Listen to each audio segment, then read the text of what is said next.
What's going on, everyone? Welcome back. Today we have got our Week 7 fantasy running back starts and sits for every single matchup. So make sure to tune in. And if you guys enjoy, hit that like button, subscribe. And in the meantime, give us a follow on Twitter at AllDayPigskin to continue interacting with us, shooting us your questions. We will answer them on there as well. And also check us out online at alldaypigskin.com. Sign up for our free newsletter, get access to exclusive content, all those details in the description. But with that being said, let's get right into it. Before getting into our breakdowns, I want to give you guys a quick word from our sponsors at Overlay Fantasy Sports, who are taking DFS to a whole nother level. And I specifically want to highlight their matchup shop function, which is an absolute blast. In fact, we've been using it since the start of the NFL season because, let's face it, betting on the same old Team A versus Team B can get a little bit stale, a little bit boring. Well, that's not even close to being the case with the matchup shop of Overlay Fantasy, as it allows you to bet on individual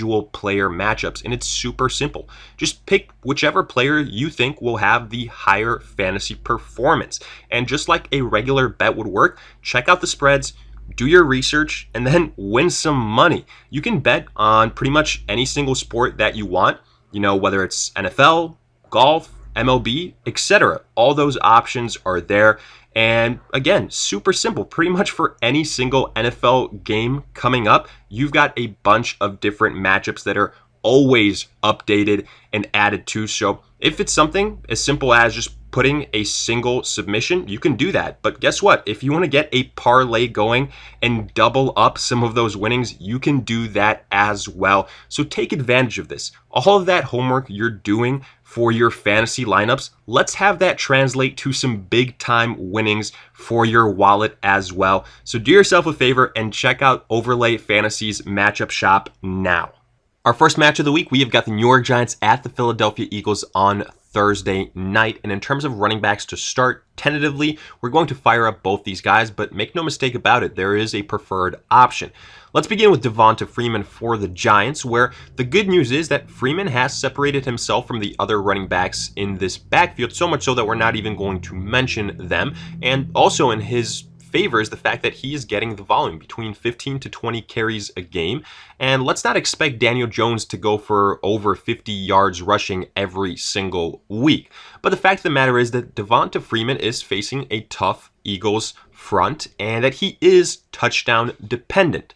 So from that perspective, he is probably more so in RB3 territory, high-end RB3. But with these bye weeks, with some injuries, especially this week, you're going to fire up Devonta Freeman more likely than not. But let's look at the Eagles because they have the much preferred option here in Boston Scott. And speaking of those injuries, this is where you see this occur already because no Miles Sanders, knee injury, expected to miss between 1 and 2 weeks. But that means in that short period of time, Boston Scott is someone that can be a viable start. I'd probably put him in the mid to high end RB2 category. And especially in this matchup versus this Giants defense, I like the upside for Boston Scott. We saw it last season when the Eagles had to rely on Scott when other running backs were injured. He could get the job done. I think that'll also be the case here versus this Giants defense. I like Scott definitely more so than Freeman this week.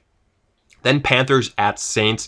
You're starting pretty much every single running back here. Yes, Mike Davis is coming off his worst performance during the time where Christian McCaffrey has been injured, but we told you guys that don't have big expectations for Davis versus the Chicago Bears defense. However, we should see a bounce back to some extent versus the Saints. I anticipate a higher reception count, some higher success in terms of yards per carry. So all in all, a bounce back. I probably view him as a low-end RB1. And then for the Saints, Alvin Kamara, Latavius Murray. Alvin Kamara is a top 5 running back pretty much every single week, even more so in PPR formats. But don't sleep on Latavius Murray this week either because, as we know, the Panthers' rush defense, not all that great. Yes, they kind of bottled up David Montgomery, but I think that's more so an issue that the Bears have as opposed to the Panthers getting it right.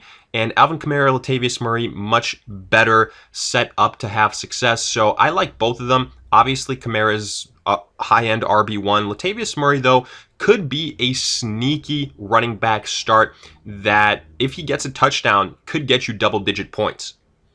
Then Bills at the Jets, and here you're going to start Devin Singletary. Yes, he had a tough performance in week 5, and he's, as of recording this, still hasn't played his week 6 matchup versus the Kansas City Chiefs. So that's still TBD, but this is a matchup versus the Jets that you expect the Bills to go up and them to afterwards rely on the rushing attack. That's why you also see Zach Moss listed here. Now, again, his status might be up in the air, missed a couple weeks due to that toe injury. So for that reason, again, maybe not as sure of a thing as Singletary might be, but if the game plan develops as we might expect in terms of this being a blowout, Zach Moss could definitely get some usage and be a low-end RB2 if he finds the end zone. And then as far as our sits, we're sitting every single Jets running back. The game script here will not favor the rushing attack of the Jets.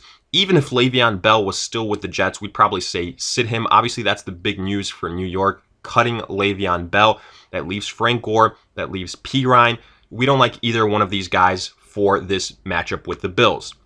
Next, we've got the Browns at the Bengals. We're starting Kareem Hunt. Yes, he's coming off a tough matchup versus the Steelers, but again, we pointed that out. We said that's a much tougher defense. He should, however, have a bounce-back game here versus the Bengals. Much easier performance on slate. We expect a bigger ceiling as well. As long as Nick Chubb out, Kareem Hunt is someone that you need to start every single week. This week is no different. Then for the Bengals, Joe Mixon and Giovanni Bernard.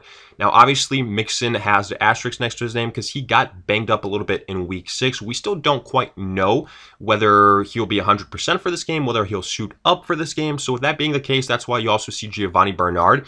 And I will say, if Mixon sits, I actually like Giovanni Bernard's ceiling more so than Joe Mixon. I think he is a RB1 for sure if Mixon doesn't play. He's a better pass catcher. He's also proven before when Mixon sits that he can put up RB1 numbers. So if Mixon sits, you fire up Bernard and you're very confident in it. If Mixon plays, though, obviously sit Bernard. And as far as other sits, D'Ernest Johnson for the Browns. Look, we saw it last week, just not getting enough usage, tough matchup, and I said it before, I think Kareem Hunt bounces back. Johnson just isn't in the same conversation as Kareem Hunt. He's more so going to be used when it's either a blowout or the Browns are trailing big. Then Cowboys at Washington. Obviously, Ezekiel Elliott is a must-start top 5 running back every single week. Not much to discuss there. For Washington, Antonio Gibson, J.D. McKissic. So both these guys are higher ranked in terms of PPR just because of what they can do as pass catchers. But Gibson is the better overall running back, especially because he gets more usage in terms of rush attempts. So if we had to rank someone higher, it would be Gibson, and especially versus this Cowboys defense. But guess what? J.D. McKissic has standalone value in PPR leagues, maybe similar to a James White, between 5 and 6 receptions these last 2 weeks. That's not a bad flyer on the flex spot, so keep that in mind. Then Packers at Texans. You have to love Aaron Jones here, especially after what Derrick Henry did to the Texans. I think Aaron Jones will have a big week, top 5 type of performance. Then for the Texans, David Johnson. Yes, you're going to start him, but we said it last week, and it's more so and more so trending this direction. David Johnson should be viewed as a low-end to mid-level RB2. He just doesn't have the same upside that he once did. Call it whatever you will, age, injuries taking a toll on it, the Texans not being in the best position to utilize him, but either way, Johnson definitely in the RB2 conversation. However, you're still going to start him versus the Packers. Before continuing, I want to tell you guys a little bit about a new partner of ours in Thrive Fantasy, which is an absolutely awesome daily fantasy sports app that specializes in player props. And the great thing about Thrive Fantasy is that it's super simple to use, as they've eliminated the need to do countless hours of research because they only ask you about the top tier athletes in a respective sport. Literally, all you have to do is find a contest and join it. From there, just select the props you like and rack up the most points to win a share of the prize pool. And it's not just the NFL. There's NBA, MLB, PGA. Literally, you think it, Thrive Fantasy has it. In fact, Thrive has awarded over $1.5 million in prizes since launching in 2018 and has $50,000 guaranteed in prizes weekly. So sign up today, and when you use promo code ALLDAY on sign up, you receive an instant match bonus up to $50. You can download Thrive Fantasy on the App Store, Play Store, or by visiting their website, thrivefantasy.com. So stop waiting, sign up today, use promo code ALLDAY, and start propping up today. Moving on, we've got the Lions at the Falcons. And Adrian Peterson, DeAndre Swift. Peterson was listed as a start last week versus the Jaguars. He delivered. DeAndre Swift, though, had that big breakout. And versus this Falcons defense, we think that it could continue. So tentatively, we're going to list both these guys as starts. And keep a note on this. Adrian Peterson, this might be, if the usage for Swift continues, one of the last times where you can potentially have him as a start, so keep that in mind. Then for the Falcons, you're going to start Todd Gurley. He's getting the majority of opportunities. He's the more experienced running back in another favorable matchup versus the Lions. You like to see the Falcons offense in terms of how it rebounded this last week versus the Vikings. Whether it's the easy matchup, whether it's the departure of Dan Quinn, either way, they're trending right now in the right direction. It might be short-lived, but versus the Lions, good opportunity for them to duplicate that effort. Then as far as our sits, Kerryon Johnson seems like he is the odd man out in terms of this 3 running back rotation for the Lions, so we are sitting him.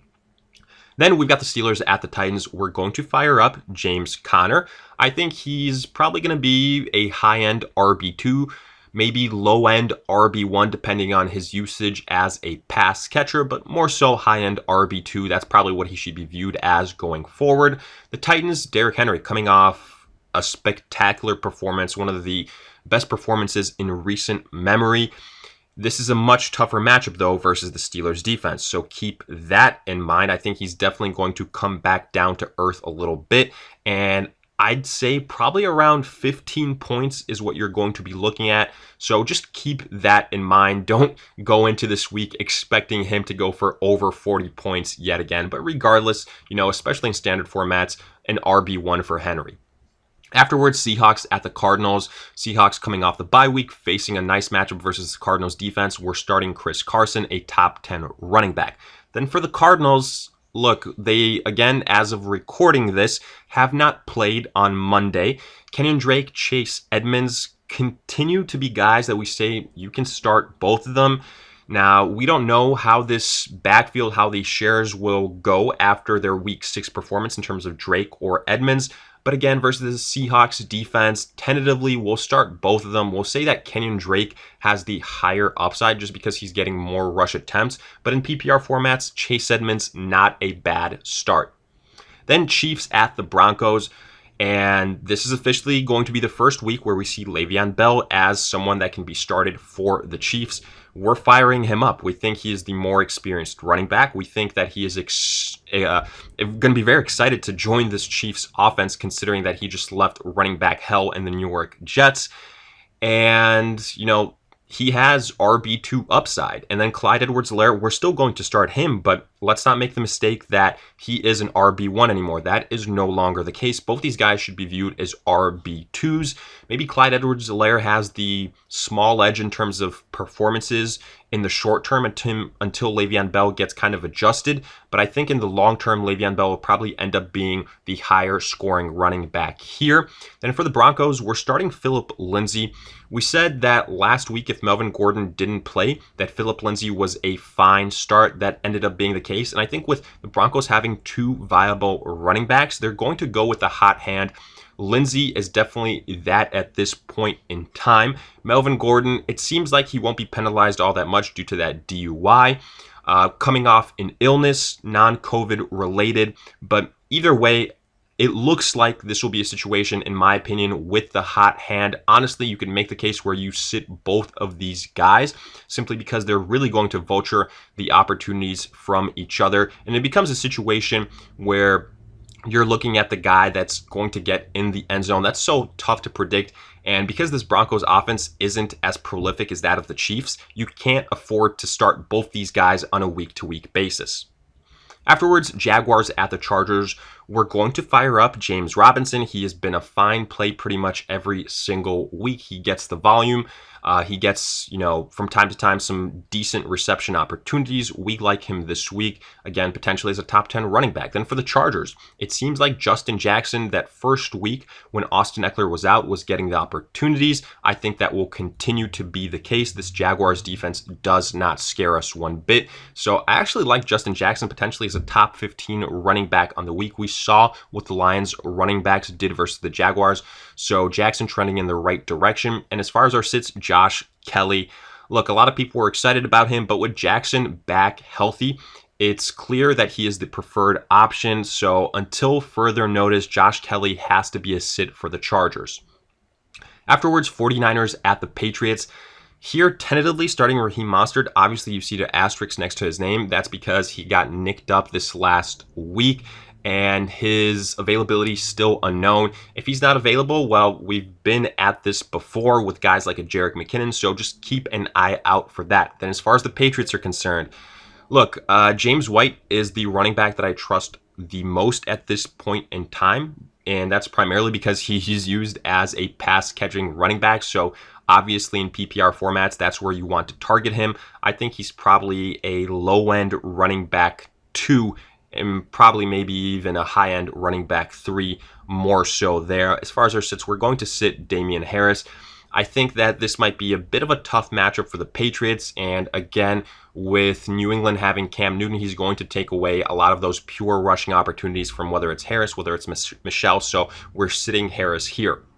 Then Bucks at the Raiders. We're starting Ronald Jones, and Jones has taken full advantage of Leonard Fournette being inactive these last few weeks. Huge game versus the Packers. Honestly, huge couple of weeks, and we expect it to continue versus this Raiders defense. Then for the Raiders, Josh Jacobs. And believe it or not, but we've got Ronald Jones ranked higher in this game. Jacobs facing a tough Buccaneers defense, and if the Raiders fall behind early in this game, well, Josh Jacobs will be phased out of the game plan. So I think Jacobs has to be viewed as an RB2 on the week. Then Bears at the Rams. I'm honestly sitting every single running back in this contest. David Montgomery, we said you start him versus the Panthers. Didn't have all that great of a performance. Now, whether that's because, the Panthers decided to show up, whether it's because David Montgomery had an off day, or whether it's because, more likely than not, the Bears still fail to give him the necessary amount of volume, opportunities, and fail to maximize on his usage. I think that's more so the case, but this Rams defense much better equipped to slow down David Montgomery, so I'm fading him here. And same with the Rams running backs. We said it last week when talking Mike Davis when he's facing this Bears defense, and when you consider here that you've got 2 running backs that are contending with each other, Darrell Henderson, Malcolm Brown. Notice we're not even mentioning Cam Akers because, again, he seems like he's the odd man out in this 3 running back rotation. So essentially what you have is vultured opportunities and facing a very good Bears defense. So we're fading both of these guys. So with that, we wrap up this Week 7 running back breakdown in terms of starts and sits. And as always, let us hear it in the comment section. Did you agree, disagree, along with your own start and sit questions? We will do our best to answer them. And in the meantime, if you enjoyed, hit that like button, subscribe. Also, give us a follow on Twitter at AllDayPigskin to continue interacting with us as the week progresses. And check us out online at alldaypigskin.com. Sign up for our free newsletter to get access to exclusive content, all the details in the description. But in the meantime, we'll see you guys in future videos.